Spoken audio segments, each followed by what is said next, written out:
En menos de 2 años, un oficial de las SS desató un reinado de fuego. Más de 3000 civiles murieron ardiendo vivos. Aldeas enteras quedaron reducidas a cenizas. Las familias eran encerradas en sus casas, sin salida, convertidas en hogueras humanas. Su nombre recorría 3 países ocupados como un susurro de terror. No eran ejecuciones militares, era sadismo puro. Las aldeas ardían en rituales de destrucción. Graneros, iglesias y escuelas eran convertidos en trampas mortales. Décadas después, los supervivientes testificarían haber visto a familias enteras perecer encerradas en estos edificios incendiados. ¿Cómo un solo hombre convirtió las llamas en su firma personal de muerte? ¿Por qué el Reich lo premió por su brutalidad? ¿Y qué ocurrió cuando la justicia finalmente lo alcanzó? Esta es la historia del incendiario del Reich, el verdugo que sembró el terror con fuego y que terminó consumido por él.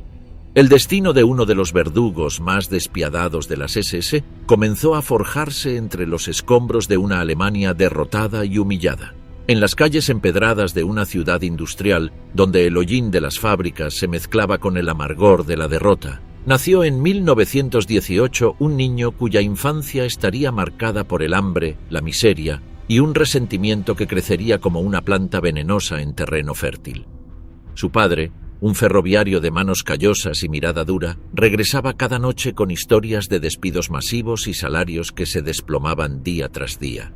En la mesa familiar, donde el pan era escaso y las conversaciones giraban en torno a la supervivencia, el pequeño escuchaba las maldiciones dirigidas hacia los políticos de Berlín, hacia los comunistas que organizaban huelgas, hacia los judíos que, según su padre, controlaban los bancos mientras el pueblo alemán se hundía en la pobreza.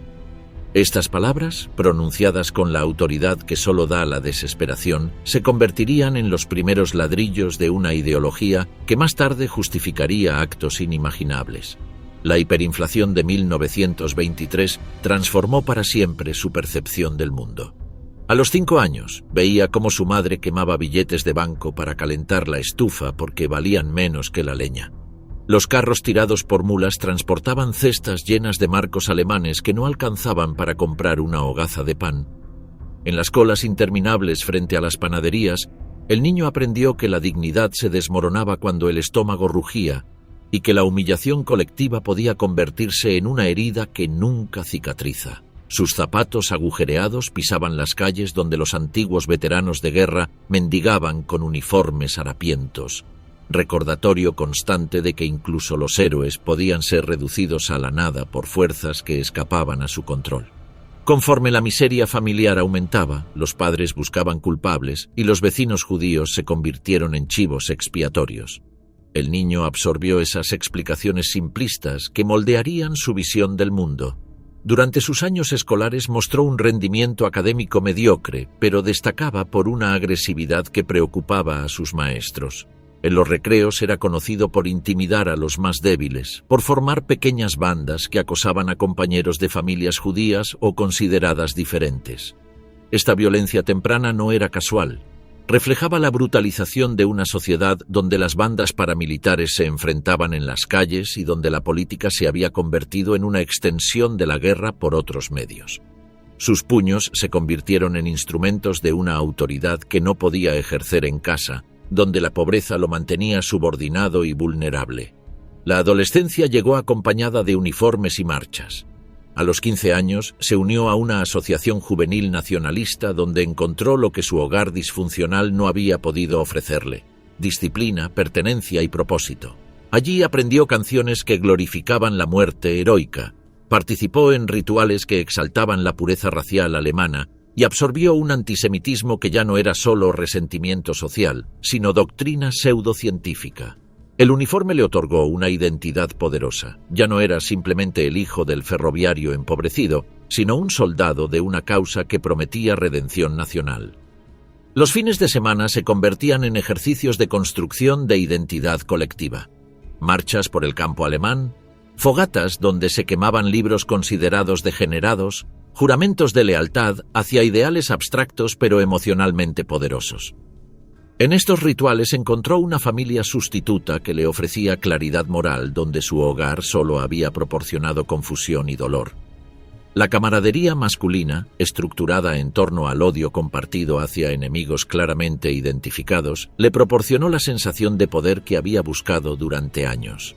El ascenso de Hitler coincidió con su entrada en la edad adulta. Los discursos del líder nazi resonaban en él como ecos de las conversaciones familiares, pero magnificados hasta convertirse en visión del mundo. Cada promesa de restaurar la grandeza alemana, cada amenaza contra los enemigos internos, parecía darle voz a frustraciones que había acumulado durante años.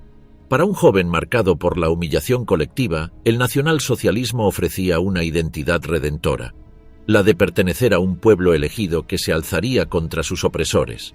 A los 18 años ingresó oficialmente al partido nazi y se unió a las SSA, las camisas pardas que funcionaban como ejército político de Hitler.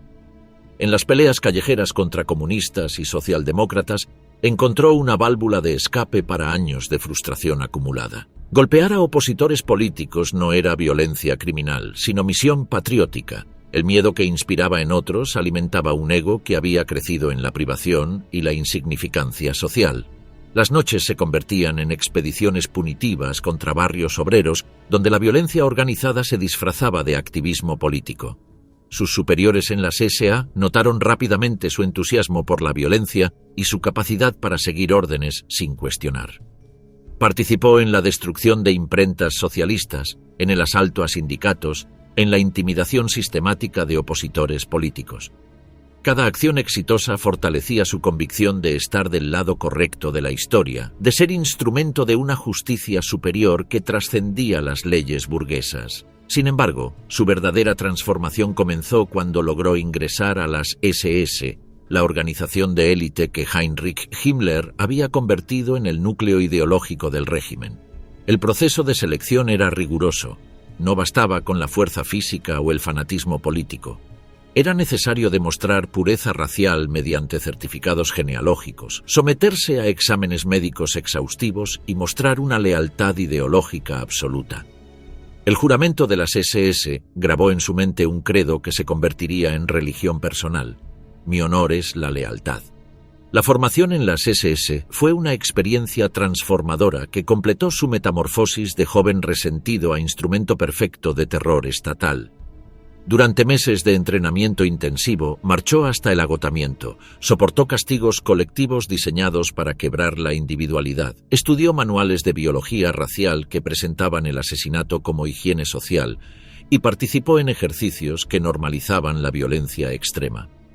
Este proceso no solo eliminó sus últimos vestigios de humanidad común, sino que los reemplazó con una identidad completamente nueva, la del verdugo ideológico. Las lecciones teóricas se alternaban con entrenamientos prácticos donde aprendió técnicas de interrogatorio, métodos de ejecución y protocolos de exterminio. Los instructores enfatizaban que la compasión era debilidad, que la duda era traición, que la eficiencia en la eliminación de enemigos raciales era la máxima virtud.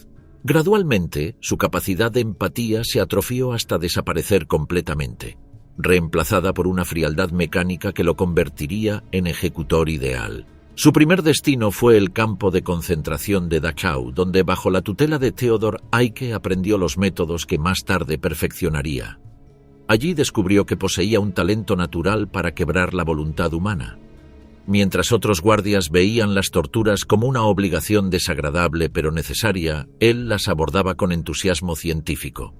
Desarrolló técnicas de castigo que combinaban violencia física con humillación psicológica, creando un repertorio de crueldades que pronto lo distinguió entre sus superiores. Los prisioneros comenzaron a conocerlo por sobrenombres que reflejaban su sadismo particular. Su presencia en los barracones generaba un terror que trascendía el miedo común a la muerte. Era el temor a un sufrimiento prolongado, meticulosamente diseñado para destruir no solo el cuerpo, sino también la dignidad humana. Sus métodos se volvieron legendarios dentro del sistema concentracionario, estudiados y replicados por otros guardias menos creativos. Los informes internos comenzaron a describirlo como un oficial eficiente y sin sentimentalismos, eufemismos que encubrían una realidad más siniestra. Había demostrado capacidad excepcional para infligir sufrimiento sin mostrar rastros de remordimiento. Su reputación como carcelero implacable le valió ascensos rápidos y la confianza de una jerarquía que valoraba la brutalidad sistemática. Con el estallido de la Segunda Guerra Mundial se le asignaron funciones en los territorios ocupados del Este, donde su sadismo encontró un escenario de expansión ilimitada. Polonia primero, después otros territorios conquistados, se convirtieron en laboratorios donde experimentó con formas cada vez más refinadas de terror. Las ejecuciones sumarias se convirtieron en espectáculos cuidadosamente orquestados, los incendios de aldeas enteras en su marca personal. El fuego se había convertido en su obsesión, prendía casas con familias completas dentro, convencido de que eliminaba parásitos que amenazaban la pureza racial alemana. Para 1942, su transformación estaba completa. Del niño hambriento que había quemado billetes para calentar su hogar había emergido un oficial de las SS cuyo nombre era sinónimo de muerte para miles de víctimas. La maquinaria del Tercer Reich había logrado su objetivo, crear el verdugo perfecto, un hombre capaz de ejecutar las políticas más extremas del régimen sin cuestionar jamás su legitimidad moral. La expansión territorial del Tercer Reich abrió para el oficial de las SS horizontes de brutalidad que superaron incluso sus fantasías más sádicas. La invasión de Polonia en septiembre de 1939 marcó el inicio de una nueva fase en su carrera criminal, donde los controles internos de los campos de concentración fueron reemplazados por la libertad absoluta de los territorios ocupados. En estas tierras conquistadas, donde la ley alemana se confundía con la arbitrariedad personal de los verdugos, encontró el escenario perfecto para desplegar un reinado de terror que tendría al fuego como protagonista indiscutible. Los primeros meses en Polonia revelaron inmediatamente su verdadera naturaleza. Mientras otros oficiales se concentraban en el control administrativo de las poblaciones conquistadas, él desarrolló métodos que trascendían la mera represión para convertirse en espectáculos de crueldad calculada. El fuego, que había sido simplemente una herramienta más en los campos alemanes, se transformó en su obsesión personal, en una firma que dejaría grabada en la memoria colectiva de miles de supervivientes. Sus unidades comenzaron a ser temidas no solo por su eficiencia militar, sino por los métodos que empleaban para pacificar territorios. Las aldeas, bajo sospecha de colaborar con la resistencia, no eran simplemente ocupadas o registradas, eran sometidas a rituales de destrucción que combinaban violencia física con terror psicológico. El humo en el horizonte se convirtió en heraldo de su presencia, una señal que hacía huir a las poblaciones civiles mucho antes de que sus soldados llegaran efectivamente a los pueblos. La táctica era sistemática y devastadoramente efectiva. Sus hombres rodeaban completamente las aldeas durante las primeras horas del amanecer, cuando la mayoría de los habitantes aún dormían. Una vez establecido el cerco, comenzaba un proceso de selección que parecía arbitrario, pero que seguía una lógica terrorífica. Algunos vecinos eran separados del grupo, forzados a entrar nuevamente en sus hogares, que luego eran rociados con gasolina y prendidos fuego mientras las familias permanecían atrapadas en el interior. El resto de la población era obligada a presenciar estos asesinatos como advertencia de lo que ocurriría si se detectaba cualquier forma de resistencia. Los testimonios posteriores revelarían que estos incendios no eran actos impulsivos de violencia, sino ceremonias cuidadosamente orquestadas.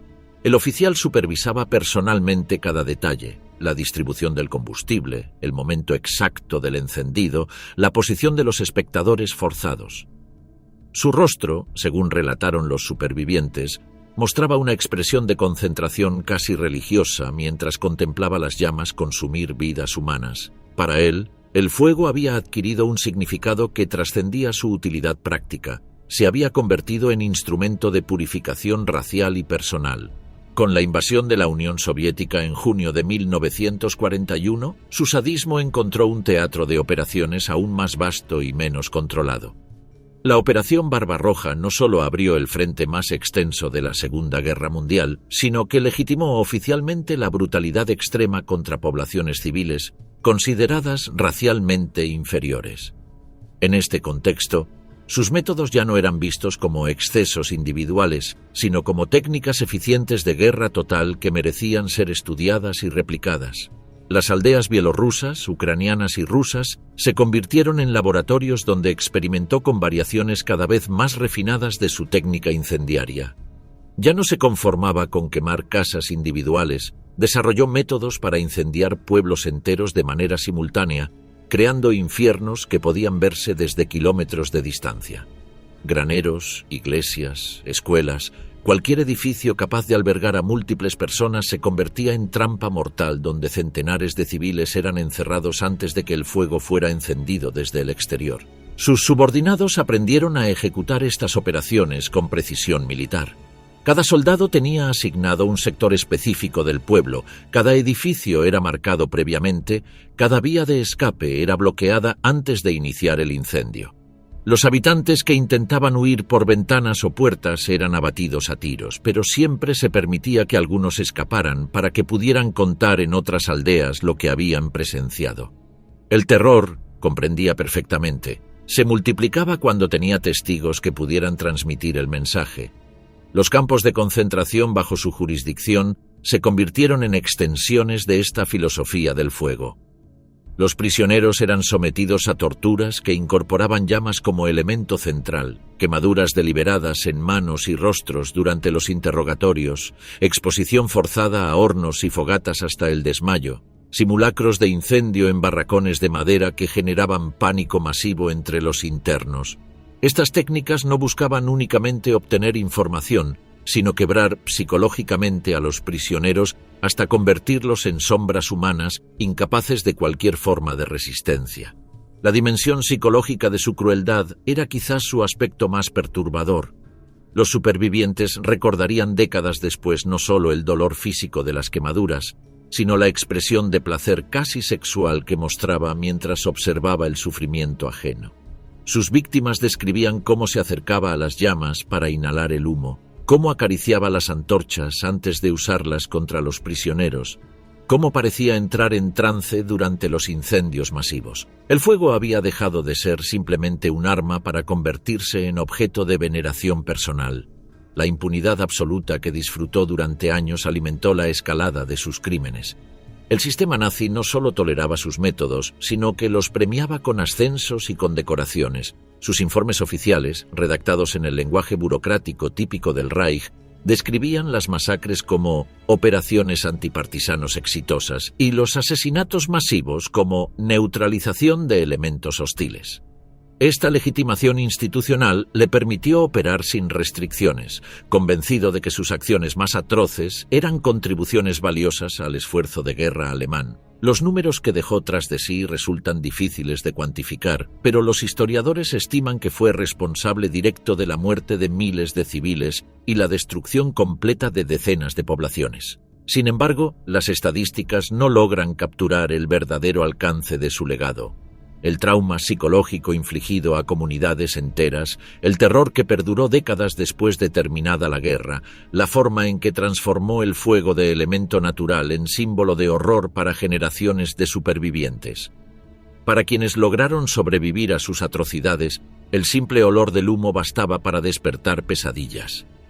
Aldeas reconstruidas después de la guerra conservaron durante años espacios vacíos donde antes estuvieron las casas incendiadas, como si la tierra misma se resistiera a borrar las huellas de su paso. Los monumentos erigidos en memoria de las víctimas llevaban inscripciones que no mencionaban su nombre, pero sí la forma característica de sus crímenes. Aquí el fuego consumió vidas inocentes. La historia de este período no es únicamente la crónica de un sádico individual, sino el testimonio de cómo un sistema político puede convertir la crueldad personal en política de Estado. La combinación letal de ideología racial, estructura militar disciplinada y ausencia total de controles morales creó las condiciones perfectas para que un verdugo obsesionado con el fuego pudiera convertir territorios enteros en escenarios de pesadilla.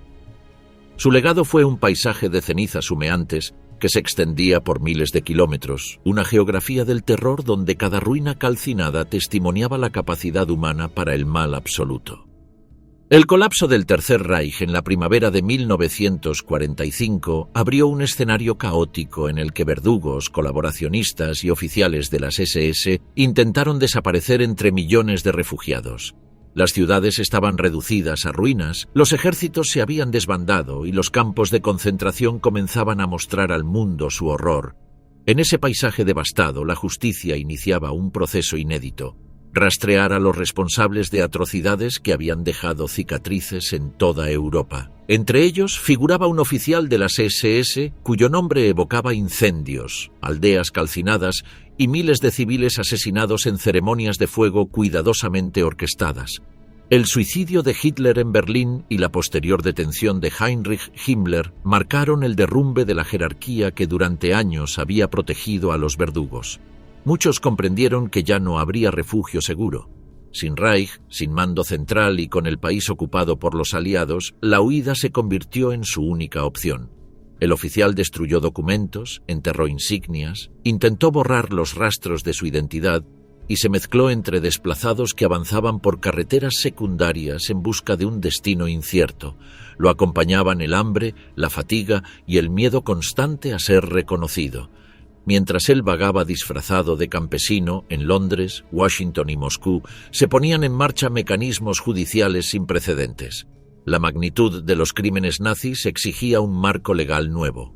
Los aliados habían trabajado desde antes de la rendición en la definición de crímenes contra la humanidad, conscientes de que las categorías tradicionales del derecho internacional eran insuficientes para abarcar masacres planificadas y exterminios sistemáticos.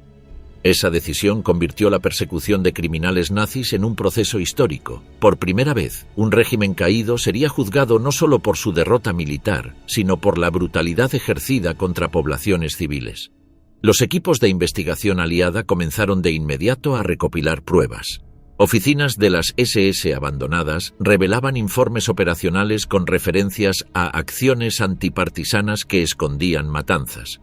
Archivos capturados contenían órdenes firmadas por oficiales medios. Fotografías aéreas mostraban pueblos reducidos a cenizas. En paralelo, los supervivientes liberados de campos y aldeas destruidas narraban lo ocurrido.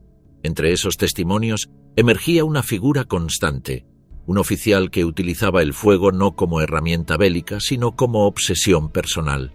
El retrato coincidía en múltiples aspectos: su presencia en aldeas incendiadas, su participación directa en torturas, su frialdad mientras observaba las llamas consumir vidas humanas.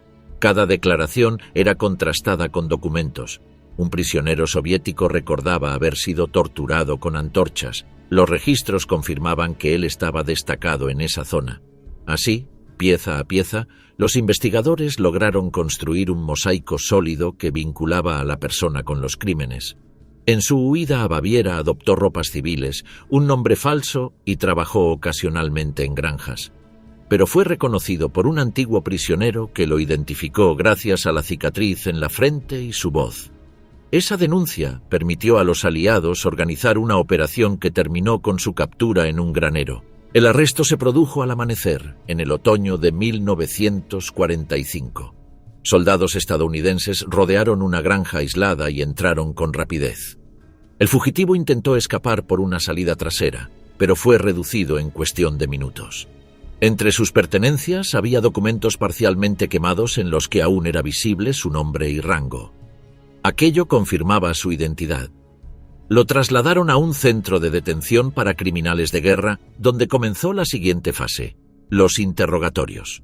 En un primer momento su actitud alternó entre arrogancia y negación. Alegaba haber cumplido órdenes superiores. Insistía en que sus operaciones se enmarcaban en la lucha contra partisanos y trataba de minimizar la brutalidad de sus métodos. Era el mismo argumento esgrimido por otros nazis capturados: la obediencia debida. Sin embargo, la evidencia era contundente. Los investigadores lo enfrentaban con órdenes firmadas por él, con testimonios de supervivientes y con fotografías que mostraban aldeas devastadas en los mismos lugares donde había operado. Poco a poco, sus defensas se resquebrajaron.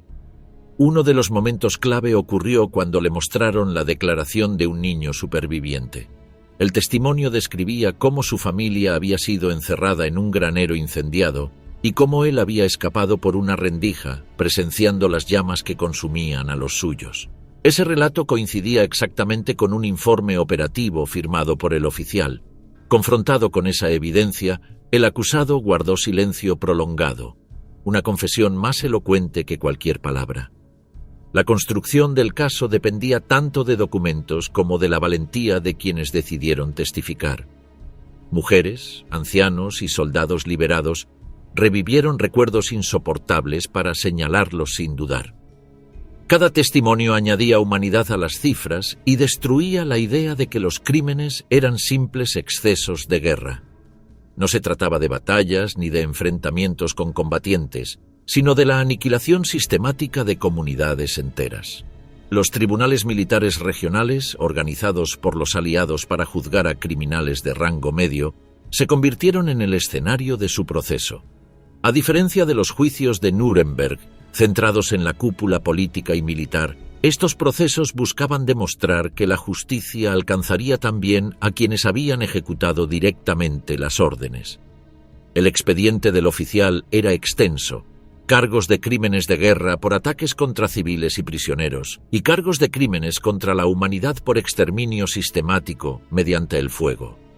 La acusación presentó un documento clave. De su puño y letra había escrito que el fuego purifica más rápido que las balas. Esta frase se convirtió en símbolo de su mentalidad genocida y pieza central del proceso. La defensa insistió en que todo formaba parte de operaciones militares contra partisanos, pero los jueces tenían ante sí testimonios de niños, mujeres y ancianos que habían presenciado las masacres. La distancia entre la versión oficial y la realidad era abismal. El proceso judicial fue seguido con atención por la prensa internacional. No era un hombre de la jerarquía más alta, pero su caso ejemplificaba a una generación de verdugos que habían hecho posible el Holocausto desde puestos intermedios. La sentencia, cuando llegó, fue inequívoca: culpable de todos los cargos.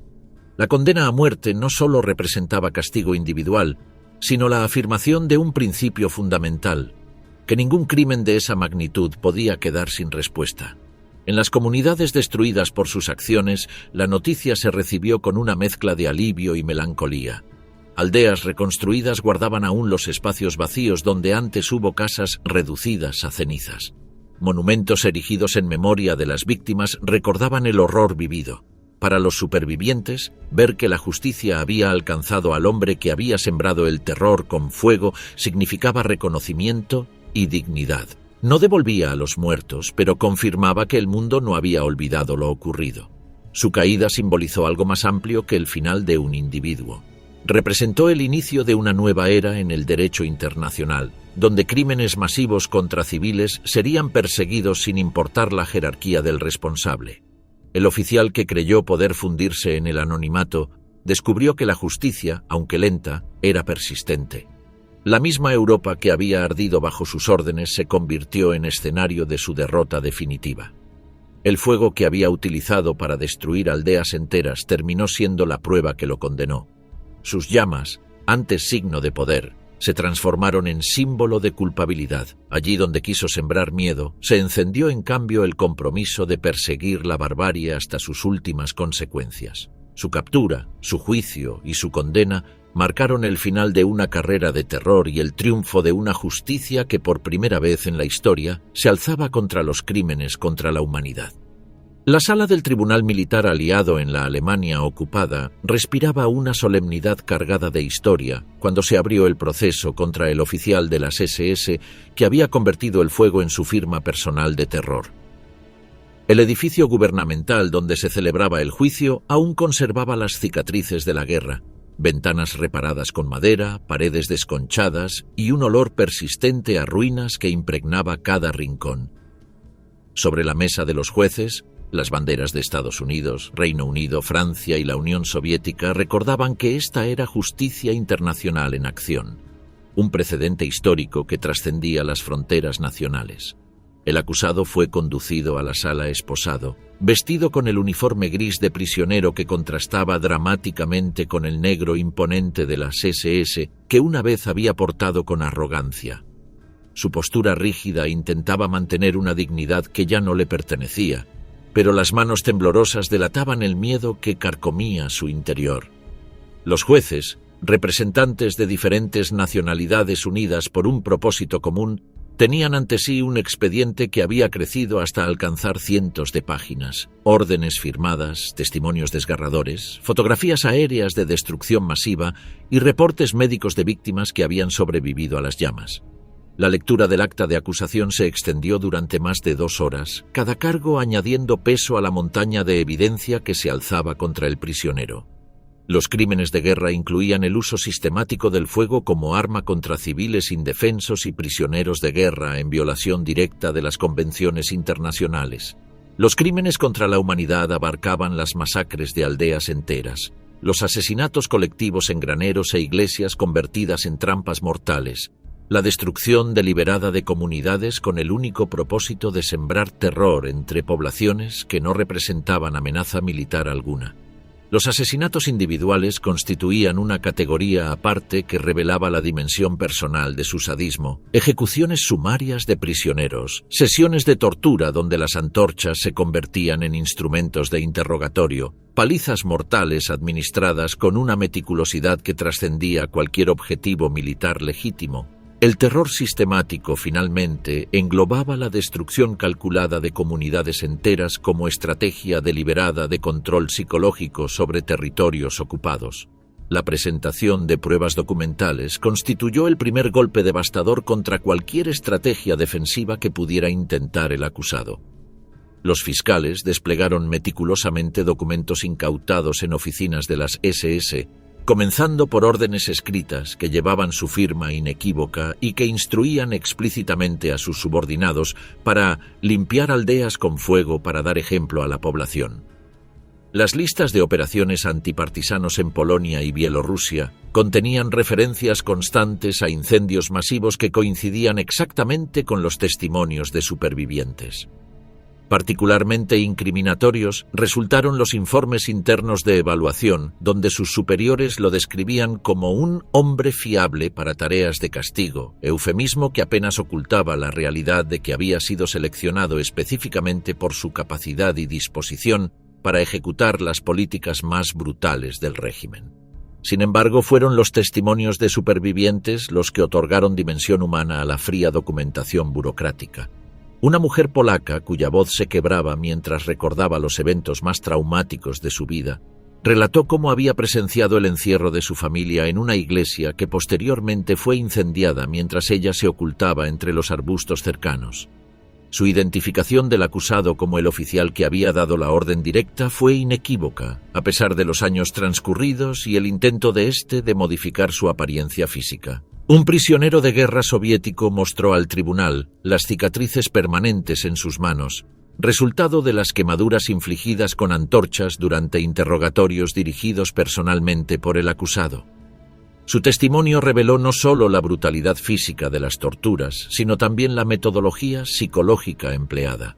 El uso del fuego no buscaba únicamente obtener información, sino quebrar completamente la voluntad de resistencia de los prisioneros mediante terror puro. Los aldeanos bielorrusos que comparecieron ante el tribunal describieron un patrón consistente de crueldad que trascendía cualquier justificación militar. La obligación de presenciar ejecuciones públicas antes de que sus propias casas fueran reducidas a cenizas, la selección aparentemente aleatoria de víctimas que servía para mantener a toda la población en estado de terror constante, la presencia teatral del oficial supervisando personalmente cada detalle de la destrucción. La estrategia defensiva se basó en el argumento de obediencia debida que había sido empleado por otros acusados en procesos similares. El abogado defensor, un jurista alemán designado por las autoridades aliadas, argumentó que su cliente había actuado exclusivamente bajo órdenes superiores y que, en el contexto de una guerra total contra combatientes irregulares, el uso del fuego contra poblaciones sospechosas constituía una práctica militar aceptable dentro de los parámetros del conflicto. El acusado reforzó esta línea defensiva, repitiendo mecánicamente durante sus declaraciones que había cumplido órdenes sin tomar decisiones independientes, que no había tenido autoridad para modificar las instrucciones recibidas de sus superiores jerárquicos, que la responsabilidad última recaía en los líderes del Reich que habían diseñado las políticas implementadas en el terreno, Sin embargo, esta defensa se desmoronaba progresivamente ante cada documento que revelaba no solo cumplimiento, sino iniciativa personal en el diseño de métodos particularmente crueles de ejecución. El momento más tenso del proceso llegó cuando un fiscal estadounidense confrontó directamente al acusado con un documento firmado de su puño y letra. La lectura de la orden, que instruía el incendio de 3 aldeas específicas y la ejecución pública de 10 civiles seleccionados al azar, fue seguida por preguntas que buscaban establecer la cadena de responsabilidad. Ante la insistencia sobre quién había originado específicamente esas instrucciones tan detalladas, el silencio del acusado se convirtió en la confesión más elocuente posible. La deliberación del tribunal se extendió durante días que se sintieron como semanas para todos los involucrados. Cuando los jueces regresaron a la sala, el silencio era tan absoluto que se podía escuchar la respiración contenida de cada persona presente. La lectura de la sentencia fue clara e inequívoca.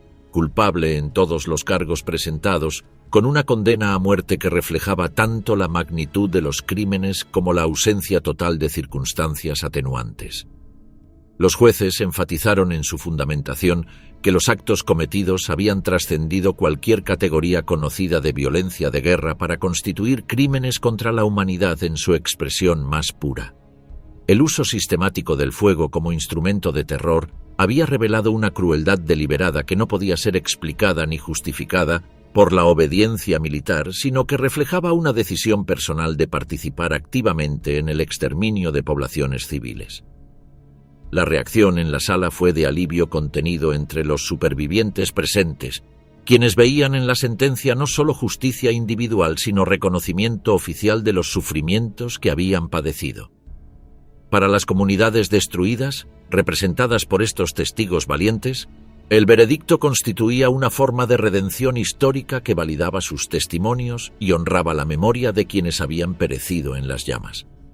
La condena resonó más allá de las paredes del tribunal, estableciendo precedentes legales que definirían durante décadas la persecución internacional de crímenes de guerra. El mensaje era inequívoco. Ningún verdugo, independientemente de su posición en la jerarquía criminal, podía esperar escapar de las consecuencias de participar en genocidio y crímenes contra la humanidad.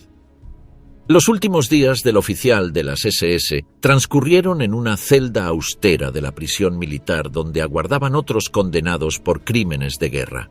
La sentencia de muerte había sido pronunciada, pero el método de ejecución seguiría los protocolos establecidos por la justicia militar aliada, la horca, no el fuego que había caracterizado sus crímenes. La realidad de la justicia de posguerra era más sobria y metodológica que cualquier simbolismo dramático, pero no por ello menos definitiva en su mensaje. El prisionero que había dominado territorios enteros mediante el terror, ahora medía sus días en los pasos que podía dar en una celda de 3 por 4 metros. Los guardias notaron su deterioro progresivo, las noches sin sueño, los murmullos inconexos, la forma en que sus manos temblaban cuando sostenía la escasa comida que le proporcionaban.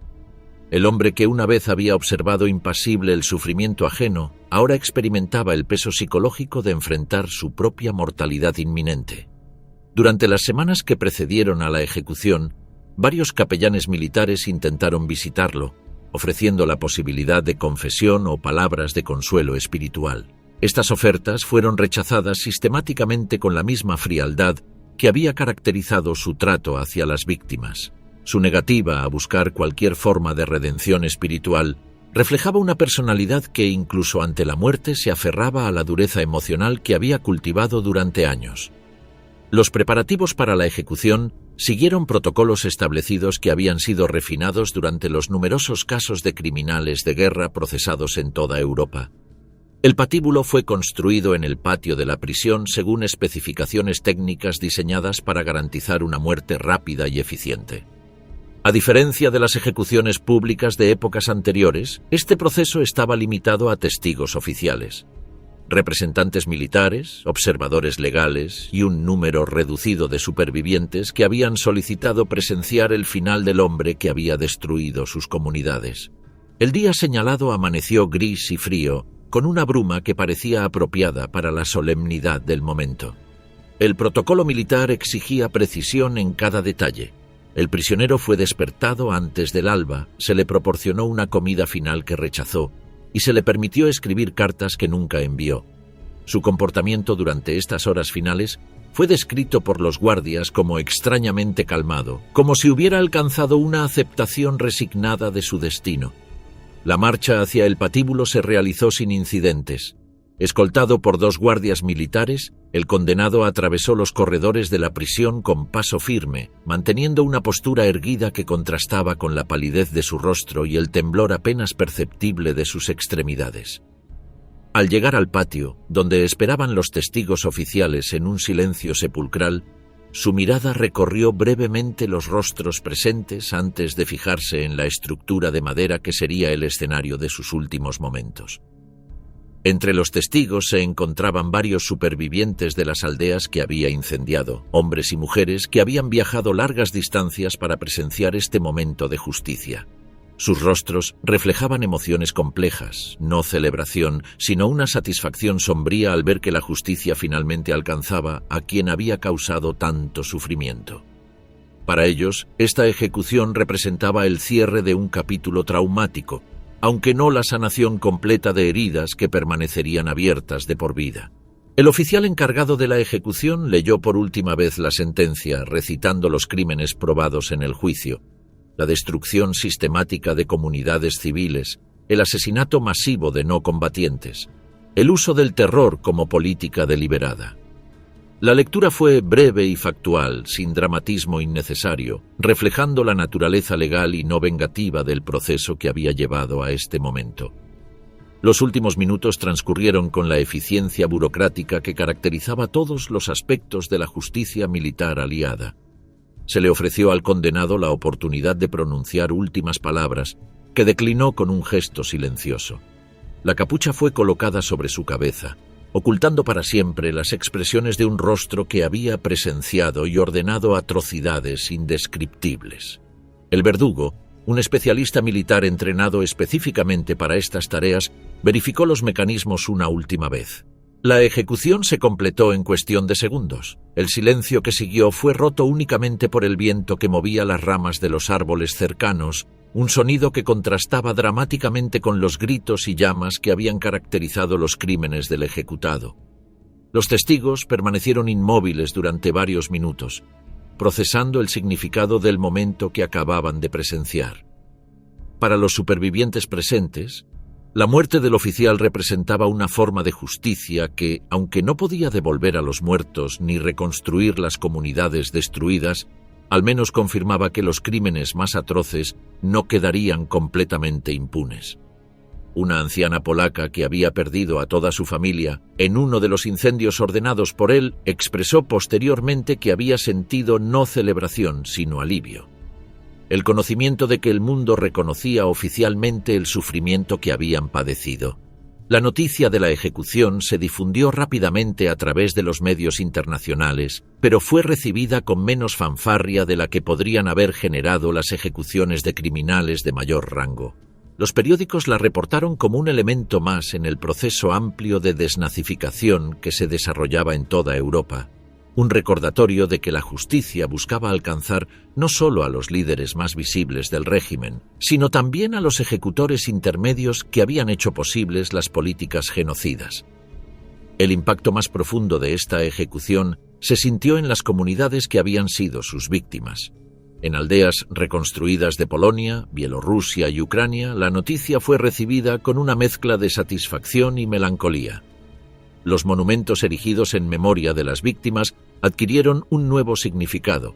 Ya no solo recordaban a los muertos, sino que también testimoniaban que la justicia, aunque tardía, había alcanzado a uno de sus verdugos.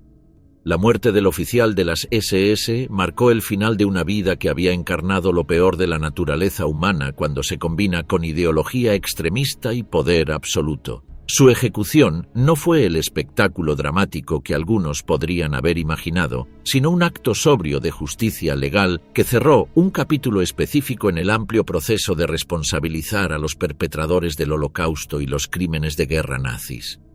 El legado de su muerte residía no en el método de su ejecución, sino en el mensaje que enviaba, que los crímenes contra la humanidad no prescriben, que la justicia puede ser lenta pero persistente, y que incluso en los momentos más oscuros de la historia, la humanidad conserva la capacidad de distinguir entre el bien y el mal, castigando lo primero y honrando la memoria de quienes sufrieron bajo la tiranía del terror sistemático. Abril de 1945 marcó el colapso definitivo de la estructura que había sostenido el terror nazi durante más de una década. El mapa del Reich se desintegraba día tras día, mientras las fuerzas aliadas convergían desde todos los frentes hacia el corazón de una Alemania convertida en ruinas humeantes. El Ejército Rojo había atravesado Polonia con furia implacable, avanzando hacia Berlín desde el este, mientras las divisiones estadounidenses, británicas y francesas penetraban territorio alemán desde el oeste. Las ciudades que durante años habían sido símbolos del poder nazi ardían ahora bajo las bombas aliadas, reducidas a escombros carbonizados que testimoniaban el fin de un imperio que había prometido durar 1000 años.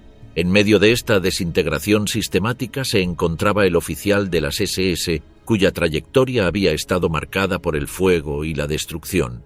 Durante años había ejercido un poder absoluto sobre la vida y muerte de comunidades enteras, dictando el destino de aldeas con una sola orden, manteniéndose como una figura temible dentro de la maquinaria del terror nazi. Su presencia había significado devastación para miles de personas, y su nombre había quedado grabado en la memoria de los sobrevivientes como símbolo de la crueldad sistemática del régimen. Ahora, sin embargo, el sistema que le otorgaba esa autoridad ilimitada se desplomaba, y con él se desvanecía la ilusión de impunidad que había protegido sus crímenes. Los días finales del Reich revelaron las diferentes estrategias de supervivencia adoptadas por los jerarcas nazis. Algunos, siguiendo el ejemplo de Hitler, eligieron el suicidio antes que enfrentar la justicia. Otros, como Himmler, intentaron negociar con los aliados, buscando algún tipo de amnistía que nunca llegaría. Una gran mayoría optó por la huida, dispersándose por territorio alemán en busca del anonimato que les permitiera escapar de las consecuencias de sus actos. El oficial de las SS se sumó a esta última categoría, destruyendo meticulosamente todos los documentos que pudieran comprometerlo, quemando sus insignias distintivas y eliminando cualquier rastro visible de su identidad anterior. La transformación fue radical y deliberada. Cambió su uniforme negro por ropas civiles gastadas que había obtenido de algún campesino, adoptó un nombre falso y comenzó una vida de vagabundeo sin rumbo fijo. Sus jornadas se convirtieron en una sucesión de marchas nocturnas por senderos rurales para evitar los controles aliados, noches pasadas en establos abandonados o refugiándose en bosques, días mendigando comida en aldeas remotas mientras fingía ser simplemente otro soldado derrotado más entre los millones que deambulaban por el territorio alemán devastado.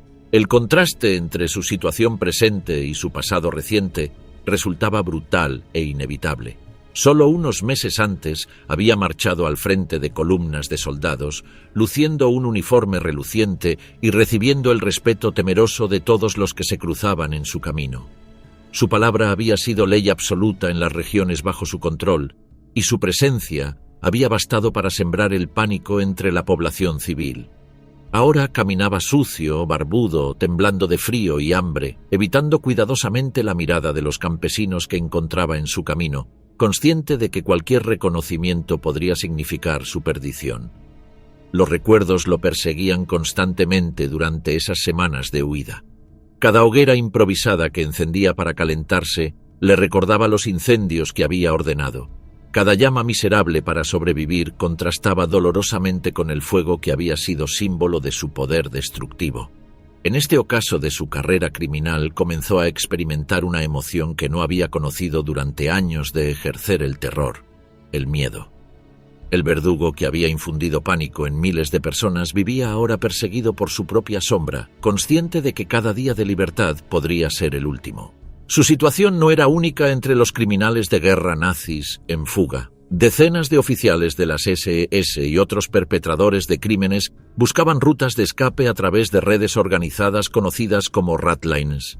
Estas vías clandestinas, que incluían monasterios, simpatizantes encubiertos y pasaportes falsificados, habían logrado trasladar a numerosos fugitivos hasta Italia y desde allí hacia destinos seguros en Sudamérica.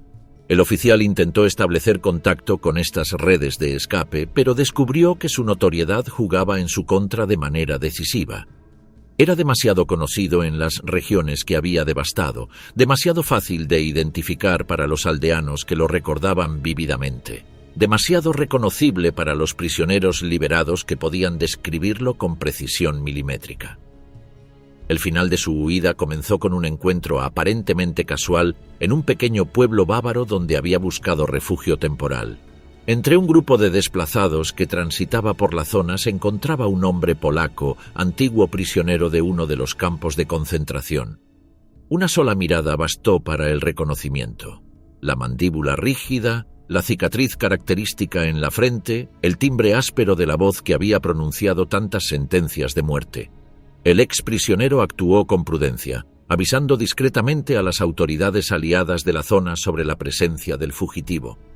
Durante varios días, soldados estadounidenses y británicos vigilaron la aldea, planificando cuidadosamente el momento oportuno para actuar. El verdugo, completamente ajeno a que había sido descubierto, mantuvo su rutina diaria. Buscaba pan entre los habitantes locales, dormía en un granero abandonado a las afueras del pueblo, evitaba conversaciones prolongadas que pudieran revelar detalles comprometedores de su pasado. Su pasado criminal, sin embargo, ya lo había alcanzado de manera inexorable. Una madrugada, varios camiones militares aliados rodearon completamente la aldea. Soldados armados irrumpieron en el granero donde el oficial dormía. Su intento de escape por una puerta lateral fue inútil. Fue reducido en cuestión de segundos sin oponer una resistencia significativa. Ya no quedaba rastro del hombre que había ordenado incendiar aldeas enteras con una frialdad calculada. Al registrarlo, los soldados encontraron fragmentos de documentos quemados en sus bolsillos, junto con una insignia de las SS que no había logrado destruir completamente.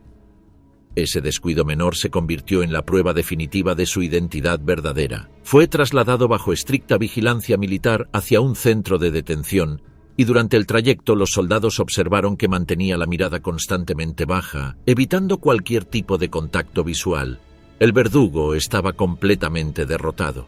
Su captura representó la materialización de un contraste dramático entre dos imágenes irreconciliables. La del oficial SS que en el apogeo del Reich había decidido con frialdad administrativa la muerte de cientos de personas, y la del fugitivo capturado, sucio, hambriento, esposado y visiblemente tembloroso ante sus captores. Los aldeanos que presenciaron la escena comentaron posteriormente que fue como observar la transformación de un lobo rabioso en un perro asustado.